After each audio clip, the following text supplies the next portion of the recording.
take two. Yeah, I just went through and was getting into everything, and I realized I had my fan on and it's going to make massive noise, and that's just, I'm not going to do that to you guys. It's possible you can even hear, I doubt it, but you might be able to hear the fan for my daughter's room. So the last thing we need is it coming in stereo. So sorry about that. Well, starting over. This has been kind of a strange feeling because, you know, once Thursday hit and I had no more story that had to be done right now. I got the contract for that. I haven't read it yet, but I got the contract for that. So apparently it was sufficiently okay to get the contract for that. But since then, I have, it's like, what's coming next? In the second week of June is our annual writing retreat in Minnesota. So for that, I always make journals for everyone. But I've been wanting to play with some new things on journals because I still haven't been satisfied with them. I like my journals. They're nice, but they're just not quite right. And I wanted a B6 size. So it's a little smaller than the half sheet A5s, you know. So for example, this is your standard A5 journal.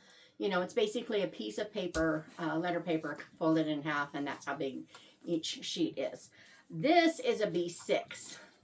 So it's smaller, and I've wanted this size for my 60 by 60 books because I thought that would be, you know, small enough that I could get a double page and have a good size picture of the cover and, you know, have some stuff about it without it being too much to write about for one book.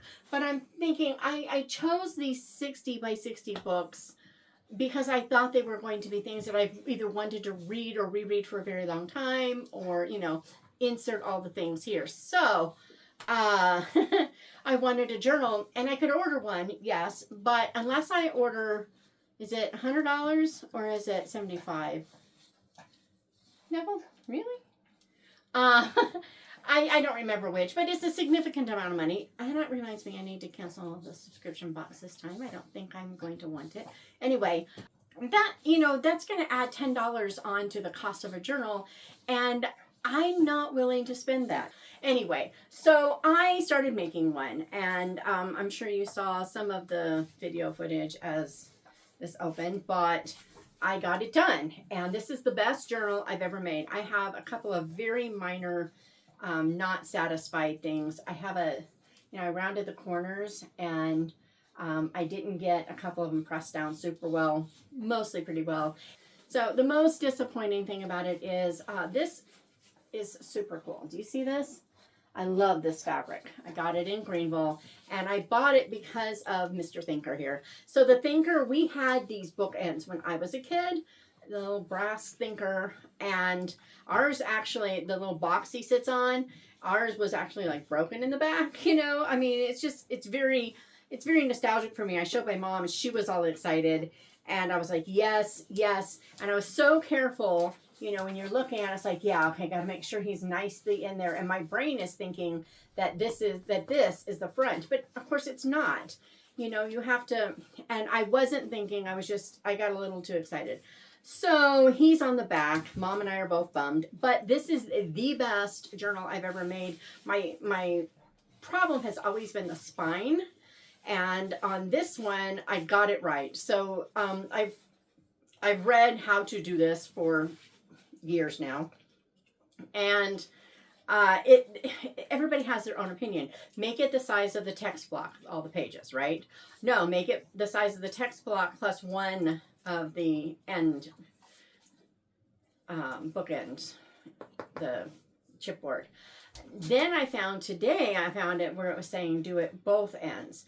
And someone it was on a Reddit, and someone responded and said, that's it, it's finally right. And I'm like, well, that's the one I haven't tried.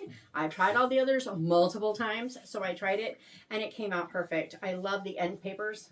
Aren't they super cool? This is a craft paper bag from a gift that we bought, and I saved the bag, and I used it for these. I mostly got it, you know, breaking in, but I haven't completely broken it in yet because I still want it to sit under heavy books for a little longer. I think it's pretty much dry. This is the desert. It dries fast. But I just want to make sure. So reading wise, I finished You've Got Murder by, it's Donna Andrews. And okay, guys, there were, you know, a smattering of foul words in the book. I don't think this is the book that had a single F-bomb. I don't think it is, but it could be. The rest of them were mild, but they were there. It was on par, maybe, when it appeared. There were still just a few here and there. There weren't that many. There were a couple spots where there was a little more, usually the bad guy, but for the most part, there wasn't that much, but there was more than I liked. Still, I would have given it 4 stars, except we got all the way to the end, and then it had, and it's weird because part of me is like, yeah, but this is a machine, right? You know, this is the story is that you have this is like 2002. You've got a guy who has programmed a bunch of really good AIs, and one of them has become sentient, and she notices things are off. Then she notices he's missing, and so she's trying to find out what's going on. She needs help. She can't do it all. She can do a lot of the legwork, but she can't do it all. So she, you know, ropes in the help of a couple of people, and they go on this thing trying to find out what's going on, you know, where he is, what's happening, all the things. And they do. And it was brilliant up until they stop the bad guys. They, you know, figure out all the things. It stops right there, and then and guys, I can't tell you why it's a problem, but it felt a little bit Deus Ex Machina, and I was just like, I don't know. Now I've discovered there is another one, and so part of me is just kind of like, maybe, you know, we'll see. I might listen to the next one because I loved the story right up until we got the, you know, kind of the solution of what's going on and trying to stop it and all that stuff. I loved it till there, and I just did not like the rest, and it was disappointing. But maybe that's because it's a series and this is already leading into the next one, and I didn't catch that. We're gonna find out, I think.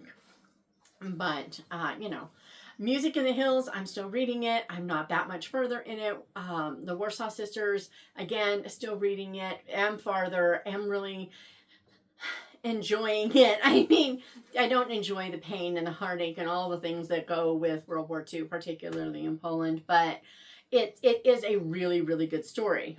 So I started Book for Murder. It is P.J. Nelson, I think. Yeah, P.J. Nelson. It's the first book in the old Juniper Bookstore Mysteries. And okay, guys, I'm really having a hard time with this one. The story, I'm loving. The characters, I'm loving. The accents, I'm loving. I mean, this narrator, it's really funny because this narrator isn't my favorite narrator, but she's got these accents so well in when she's, you know, in this Southern Georgian accent. She's got, and I don't even know if this is accurate Southern Georgian, but it is accurate Southern. The way where she drops letters and adds them in, and how she will swing a vowel into 2. She doesn't exaggerate it. It's just really natural, and it fits, and it sounds right. And I mean, there have been a couple of times it sounds just like a friend of mine in Greenville. And I was like, whoa, you know, so I am really, really, really enjoying it, except there are more foul words in this one that I'm accustomed to. They are all, basically every objectionable word is a biblical word, in that, you know, we're talking about, you know, hellfire and damnation without the second syllables. And then occasionally we've had a couple of irreverent uses of God's name, which I absolutely do not appreciate. So, yeah, not really happy about that. Just being honest. And I hope that it just tones down once we get into the story. I'm hoping that will happen, because if it keeps up this way, I will probably finish it as long as we don't end up with some really horrific stuff that just keeps going over and over. I'll probably finish it, but I might not want to continue. You know, it's going to really depend. So there's that. That's what I'm listening to. And I just saw over there another book I finished. So I'm going to go get it. Because I did finish The Squire's Tale. This is by Gerald Morris. He is and it's really funny because I've read in other places that he is a preacher in Wisconsin, but in this book, Dust Jacket, it says he's in Oklahoma. So, at some point, either before this or after that, before the Wisconsin, he was here, or he was in Wisconsin before that. I don't know which way, but whatever. So this is like the beginning of the Arthurian legends for how he decides to tell them. It all starts with Sir Gawain. He's come across this hermitage. There is a hermit there who remembers time forward. So he knows what's coming. He can't remember a thing that's already happened. So because of that, it's pretty funny. And this guy is really funny. About half of the appeal of these books is the humor. They're funny. The hermit is like, yeah, you're going to go off, you're going to be his squire. And the guy's like, huh? So Gawain does take Terence on. He's going to learn to be a squire. And they go off doing their things. They meet someone else. They all go to Camelot. And what I loved, and they get sent on to go adventuring and on quests and to do things. And mostly it starts off because Arthur has way too many knights sitting around, and he's like, go do something. Here, do this. He just wants them out of there. And so they go off and they have to do some things.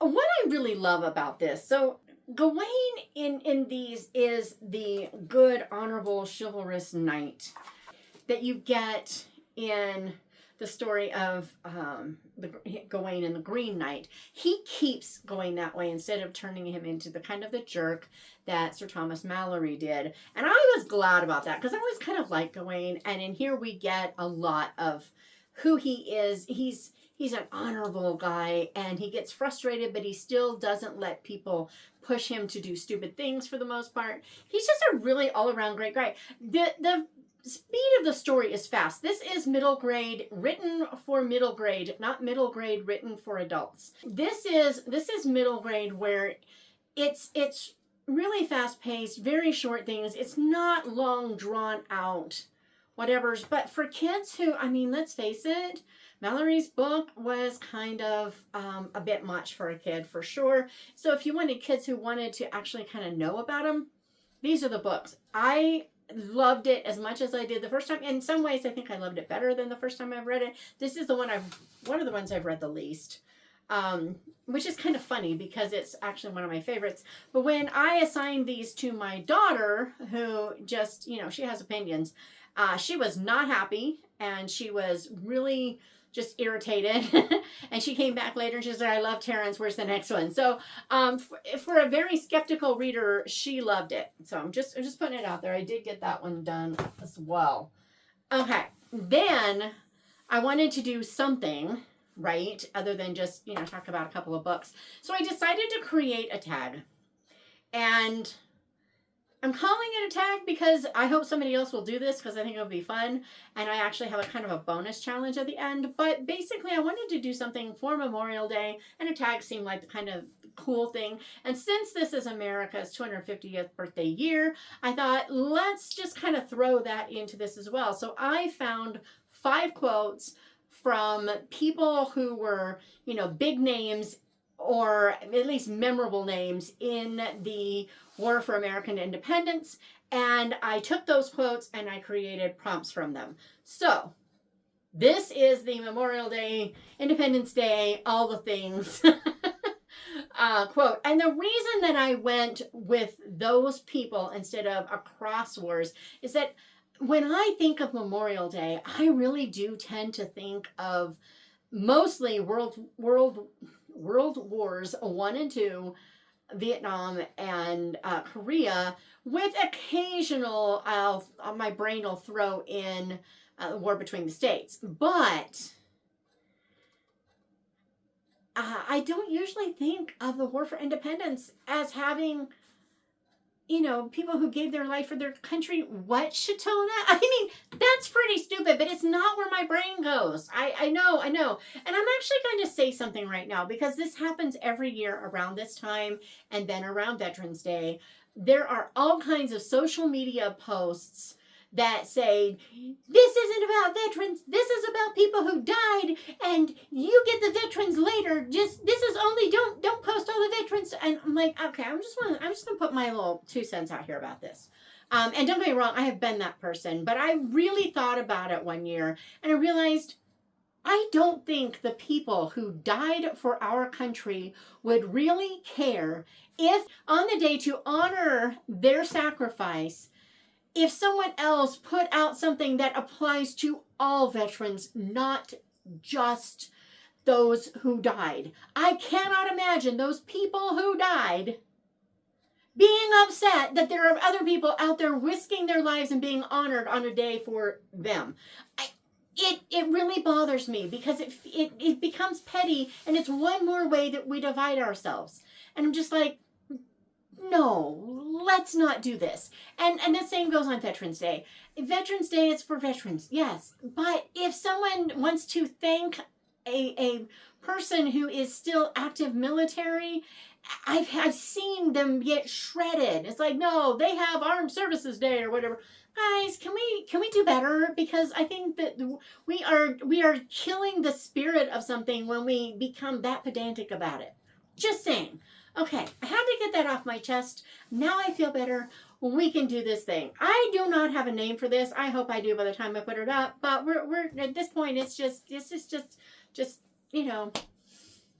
founding. It's not really founding fathers. It's just War for Independence quote stag. I mean, I don't know.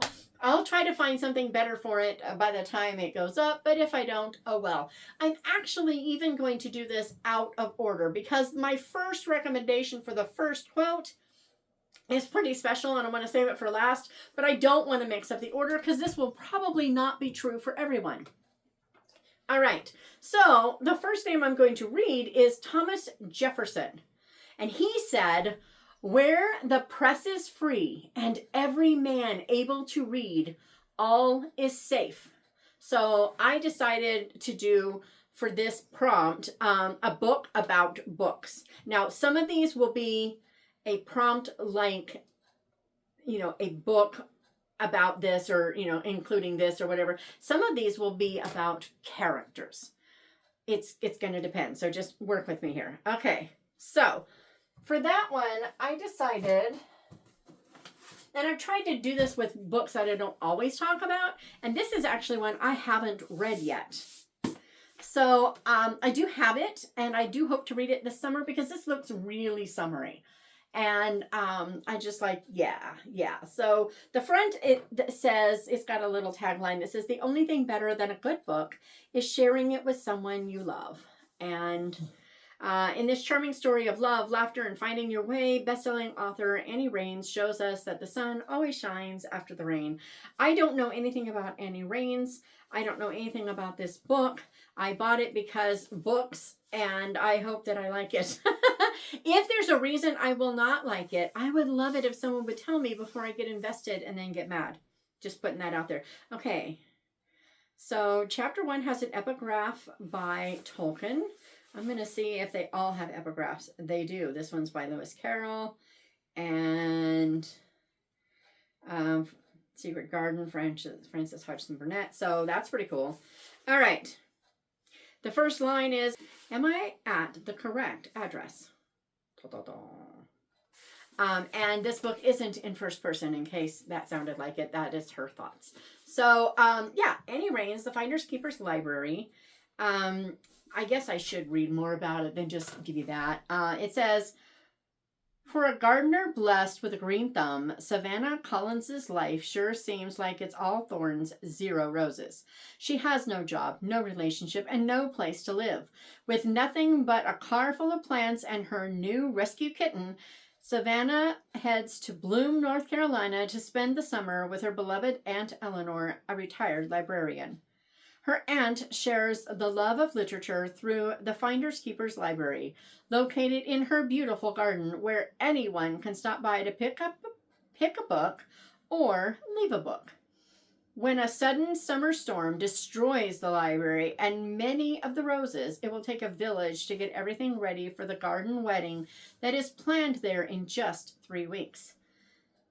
As the entire town joins in to make the necessary repairs, Savannah bonds with their neighbor Evan Sanders over the books Eleanor has handpicked for each of them, helping them both find healing and self-discovery. Savannah only intends to stay through the summer, but when an unexpected job offer, a sudden health crisis, and a wayward preteen push her future into new directions, she has to wonder whether this is the place she is meant to be and the family she's meant to be with. So it's a nice little found family and full family. I thought that was really sweet.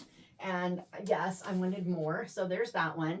And then, so that was a book about books, obviously about books, right? Because it's not just about this library, they're given special books. So I thought that was really a good choice. Then there was Benjamin Franklin, and he said, "We must all hang together, or assuredly we will all hang separately." Now this one is special. So I have 2 that are about the characters, 2 that are about books, and this has an either or. There are 2 options for this one. So I said a book about friendship in adversity, or a book about a wise character. Because I Ben Franklin, and see, these character ones are relating to the person. Ben Franklin was a really wise guy, and so I let's have a wise character in a book, right? All right. So with that, I almost did If I Were You by Lynn Austin. Let me read If I Were You by Lynn Austin, because it sounds so good. I have not read it. But I might have to have it because it just sounded so good. All right.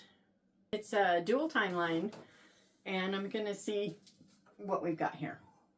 1950. In the wake of the war, Audrey Clarkson leaves her manor house in England for a fresh start in America with her young son. As a widowed war bride, Audrey needs the support of her American in-laws, whom she has never met. But she arrives to find that her longtime friend, Eve Dawson, has been impersonating her for the past 4 years. Unraveling this deception will force Audrey and Eve's secrets and the complicated history of their friendship to the surface. And then 1940, Eve and Audrey have been as different as 2 friends can be since the day they met at Wellingford Hall, where Eve's mother served as a lady's maid for Audrey's mother. As young women, those differences become a polarizing force until a greater threat, Nazi invasion, reunites them. With London facing relentless bombardment, Eve and Audrey join the fight as ambulance drivers, battling constant danger together. An American stationed in England brings dreams of a brighter future for Audrey, and the collapse of the class system gives Eve hope for a future with Audrey's brother. But in the wake of devastating loss, both women must make life-altering decisions that will set in motion a web of lies and push them both to the very breaking point long after the last bomb has fallen. I don't know about you, but that sounded pretty good. And my glasses are dirty. So, yeah, that I almost did. But I really wanted something that I had on hand. And so I was looking for friendship in adversity. And then, because I was actually thinking I owned that one. But I don't see it on my shelf. So I don't think I do. And I think that's pretty stupid of me. But that's okay. We can fix this. That's better. While I was looking on my shelf in my historical section, because, that's where it would be, right? I ran across this one, and I don't talk about this one very much, but this is one of my all-time favorite books. I love Things We Didn't Say by Amy Lynn Green. It is the best book she's written so far that I've read. I've read 3 of hers. This one, and Behind Those Lines, or something like that. And then, the book club, Blackout Book Club. I loved this one. I liked the Blackout Book Club. There were really things in there that they were subtle, but they were deep, and it surprised me. I didn't like it as much as this one, but I really, really did like it. And I didn't like Behind These Lines, or whatever that one was. I didn't hate it, but it fell flat for me. So this one though, man, this is good. So this is completely epistolary. It is not just letters. It is letters, office memos, transcripts from a trial, receipts, newspaper clippings. It's got it all. And it's all the documentation needed for Johanna, is it Jorgensen or no, Berglund. Johanna Berglund's trial. She is on trial as a traitor to the U.S. And it's all the documentation for her defense. And so you get it from day one. But throughout the story, she's very good friends with a Japanese man, Peter Ito. And Peter is, they're writing throughout this entire thing. He is a language specialist, obviously, for the Army. And, his family is in an internment camp. And so, she's working at a German prisoner of war camp. And all the things that can possibly go wrong. This is some pretty adverse stuff, and they do have a really solid, beautiful friendship. And I loved this book so much. I don't know. I think I'm just going to go from the prologue. It says, "Dear Mr. Donahue, if I were an expert in criminal law, I'd be sick to death of outraged clients claiming to be falsely accused, and especially of weepy female clients wringing their hands and saying things like, 'How could it have come to this?'" That's pretty good. But this story was so good. Now, I listened to this on audio first. I have to say that the narrator bugged me at first. She was wooden, and it just didn't work for me. But as I got to know the character, it worked great. And I thought it was actually brilliant acting on her part to try to, really fit her reading and, narration style into who Joanna's character is. Because, Joanna today, people would probably assume she's on the spectrum. It would be mild, but they would assume that just based upon how she thinks and whatever. But then I listened to her on something else, and she reads like that for everything. So that kind of killed that idea. But for this book, I actually do recommend the audio. It actually works really well. So Things We Didn't Say, Amy Lynn Green. This works for Friendship During Adversity, which I thought fit Benjamin Franklin. We all must hang together, or surely we will all hang separately. Yes. Yeah. Love it so much. All right. And then, what's the next one? Okay, it's this one. Okay, the next one I had was Nathan Hale, who is one of my all-time favorite.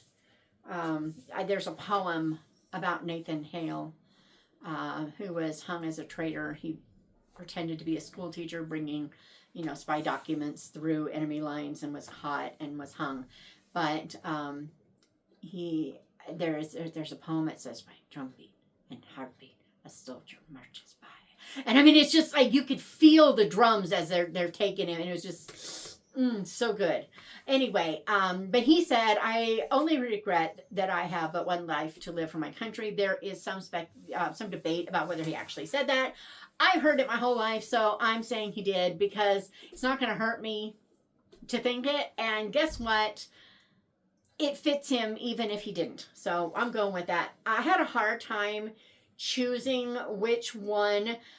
So I chose, obviously, a book about a hero. And there are so many heroes. There are so many different ways you can interpret hero. I really thought about Where the Red Fern Grows. Little Anne was definitely a hero in Where the Red Fern Grows, but I didn't think I could talk about it without bawling, so I decided not to do that. So here I am talking about how I'm not going to talk about it, because that makes sense. Lots of books with heroism. I was thinking about The Hiding Place and Betsy Ten Boom. She was such a hero. I have so much love and regard for Betsy Ten Boom. But I decided to go with, because, again, I was trying to use things that I don't talk about all the time, right? I decided to go with The Ranger's Apprentice, Book 2, The Burning Bridge. This is our favorite Ranger's Apprentice story. And it's like I remember certain parts of it, but it has been so long since I've read it that all I remember is going, yeah, I love the heroism in this book. I can't tell you what it is, so I'm going to read the synopsis because I don't want to get it wrong. I particularly remember the whole scene with the burning bridge, and I remember little things from the beginning, and everything else is a blur because it's been 20 years since I read it. Yeah, 20 years since I read it. So it's been a while. Been a while. Am I right? It has, no way. Not 20 years. Really? Wait a minute.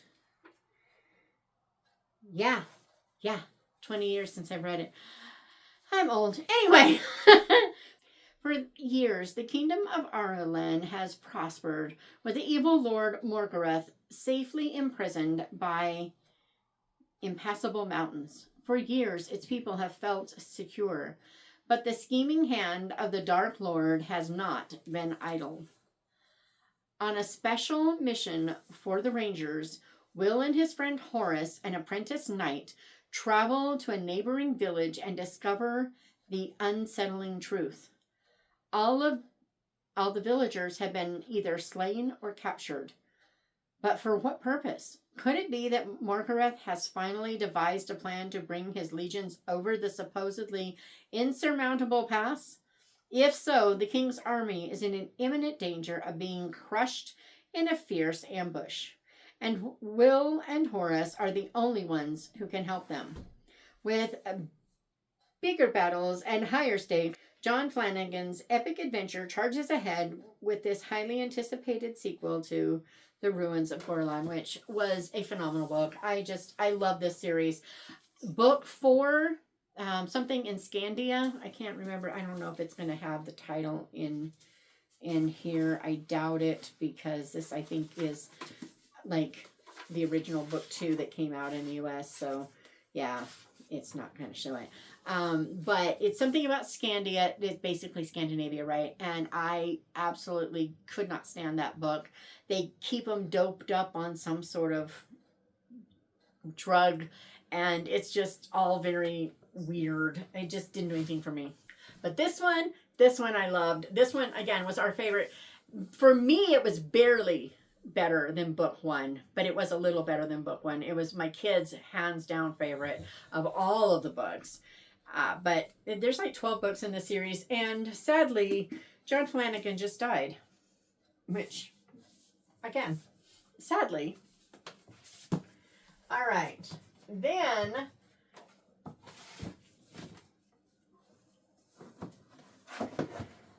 so that was a book with a hero.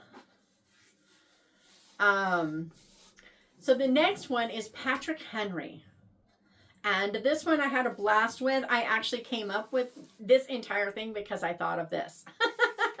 So Patrick Henry, I know not what course others may take, but as for me, give me liberty or give me death. And he had an exclamation point on it every time I saw the quote. So it must have been considered emphatic at the time, right? And that one always makes me think of Joshua. As for me and my house, we will serve the Lord. I mean, it's just kind of get that feel for him. I don't know much about Patrick Henry. I remember reading a biography of him, and I have it in the house, and I can't remember pretty much anything I read about it. So I must have read it while I was pregnant. I discovered that that's actually a lot of the books that I don't remember. That's because I was pregnant when I read them, because Shatona was pregnant a lot. So I decided we needed a book about a passionate character. You know, give me liberty or to give me death. I mean, I regret... Nathan Hale sounds very calm and reserved when he says, I regret I give but one life. I have but one life to give for my country, right? But then, you know, Patrick Henry, give me liberty, or, you know, so I wanted to go all passionate. And the very first book that I thought of was Sense and Sensibility, Mary Ann. So this is another character. We want a book about a passionate character, or a book with a passionate character in it. And Sense and Sensibility definitely has that. Mary Ann, my first thing when I thought of that was, you know, what to die for love, what could be more glorious? And I don't know if it's actually in the book that way, but in the Emma Thompson, Kate Winslet adaptation, that's how she says it. And I didn't go look up and see if she actually says it in the book, because it doesn't really matter. That just so very, just fully shows who Marianne is just with that sentence. Whether she really ever said it or not, I don't know. But yeah, when I fall in love, it will be forever. Yeah. It's so Marianne. So anyway, I chose Sense and Sensibility. Most people know the story here. Second wife, 3 daughters. Husband dies, tells the son to take care of his wife and daughters. Son is willing to do it, but son is weak, and his wife isn't. And his wife is like, yeah, you don't have to give him any money. Just, smile at them sometimes. I mean, that's not what she says, but that's the attitude you get from her. And so they go live in poverty with 400 pounds a year or something. For most people at that time, 400 pounds a year would have been a lot of money. I think it was 400. It would be a lot of money, but not compared to what they were accustomed to. I love the book because I love Eleanor and I want to be her when I grow up. But I have to say, that particular adaptation has this beautiful scene at the end where Marianne is regretting her behavior and whatever, and Eleanor says, do you compare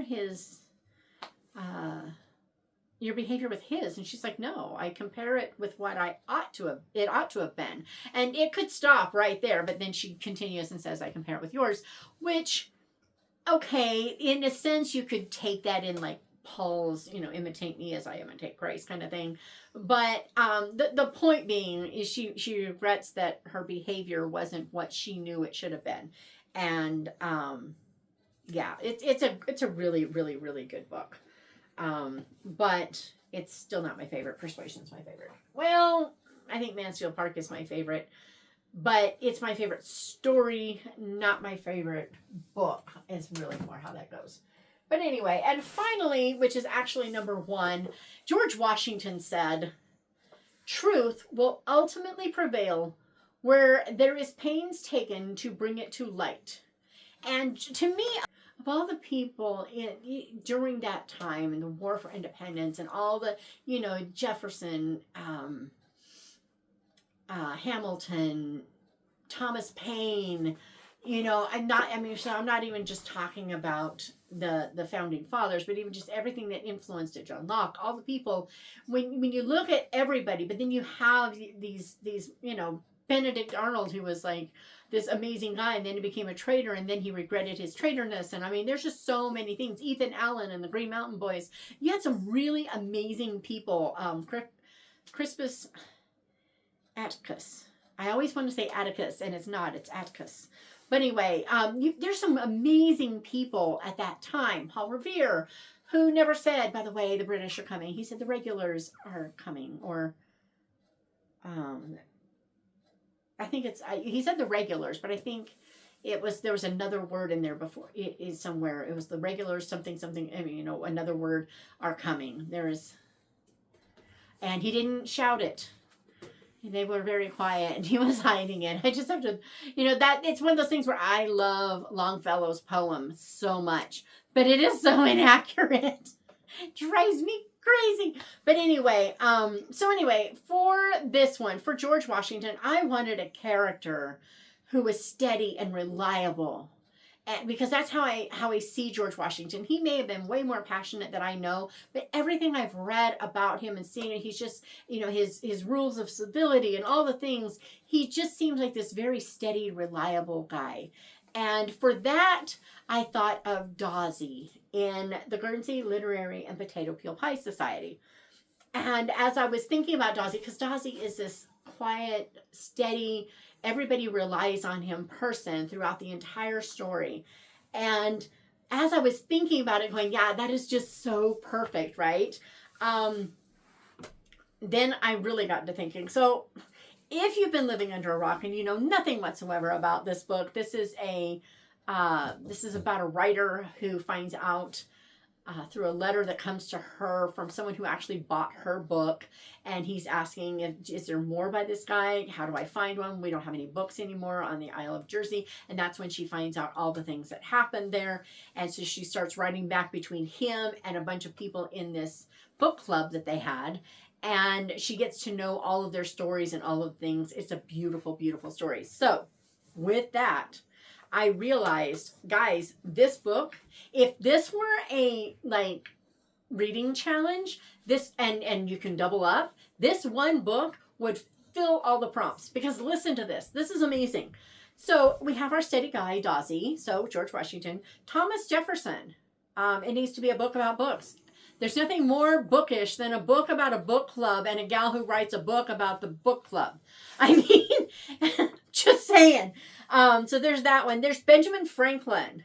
A book about friendship and adversity. It fits that. The friendship among these people while they're pretty much starving on Guernsey. Yes, because yes. But then also, or a book about a wise character. There are several very wise characters in this book. And so we'll just leave it there. I'm afraid I'm going to give too much away if I go too far. But so Benjamin Franklin, it's nailed.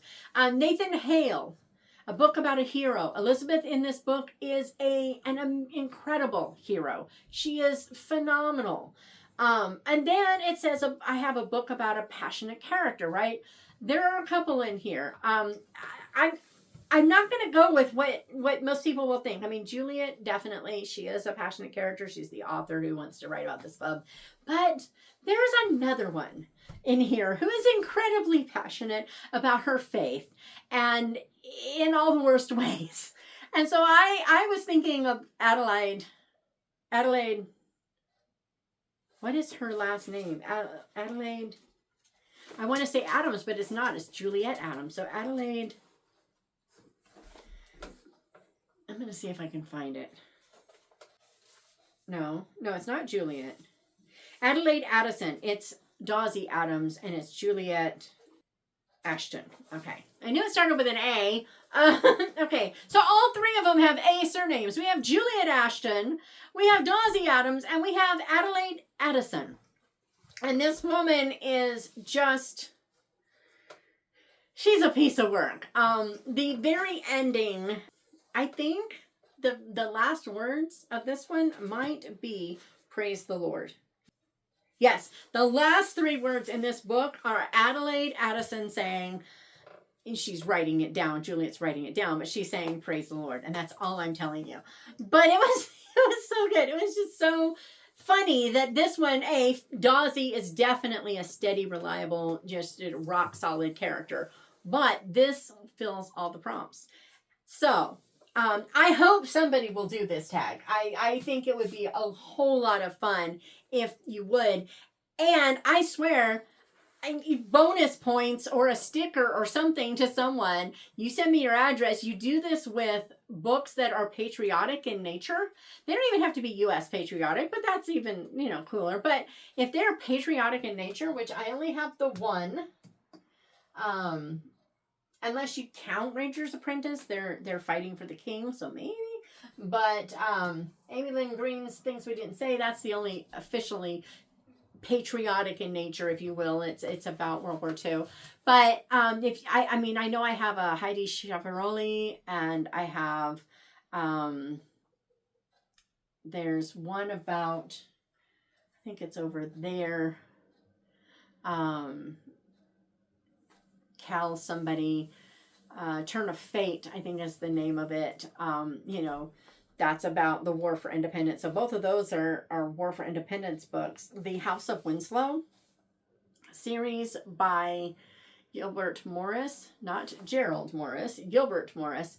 He wrote that series. I think there's like 12 books, and I think it starts like with the Pilgrims, and it comes all the way across. And it's really, to me, it's this family saga that takes you through all the generations, right? But what it really does is show the Israelites. I'm telling you, it shows the Israelites in the Old Testament where, they have the faith, and they're completely sold out to the Lord, and they're following in his ways, and they're keeping his laws, and they're doing all the things, and the children grow up and they fall away and they start worshiping gods, and then they get conquered, and then they repent and they start over, and they gung-ho for the Lord again, and everybody is just like, Jehovah Jireh, God is good, all the things. And then their kids grow up and fall away. And it's just like this cycle that Israel did. Well, this family seems to do it in this series. And so it always feels like a cautionary tale that, you know, be careful. This can be happening all over again. But there's that series. There's a lot that would, I mean, like, you've got all these World War II authors who are writing, you know, amazing things. There's books from World War I. There are books from the war between the states. There's just so many, you know, patriotic books out there. And it doesn't have to be American. I'm doing this, I'm thinking this because it's, you know, celebrate America's 250 years, but that doesn't mean the books have to be about America. You know, I'm just saying, let's go patriotic, right? So yeah, there's that. If it, seriously, you do this with all patriotic books, and you email me with your address, I will send you one of Lorna's stickers because I just think that is just so cool. But I hope somebody will do it as a tag no matter what they choose to put in there. And yeah, that's what we got for you today. I'm going to be continuing on with those 2 books with the audiobook. And I might, when I get done with those, if I don't have another one that has just come out, because I know a couple come out this week, I might go and do the Lynn Austen book, because that sounds so good. What is the name of it? If I Were You. And now I understand what that title is. I'm like, whoa. Hope you have a memorable, no pun intended, and safe Memorial Day and a delightful week. And I hope you're not melting. Meanwhile, if you want to pray that I find good tickets to get me to Minneapolis, that would be great, because I have not bought mine yet. Oops. There's mine. Yeah. So I'll see you on Friday with something.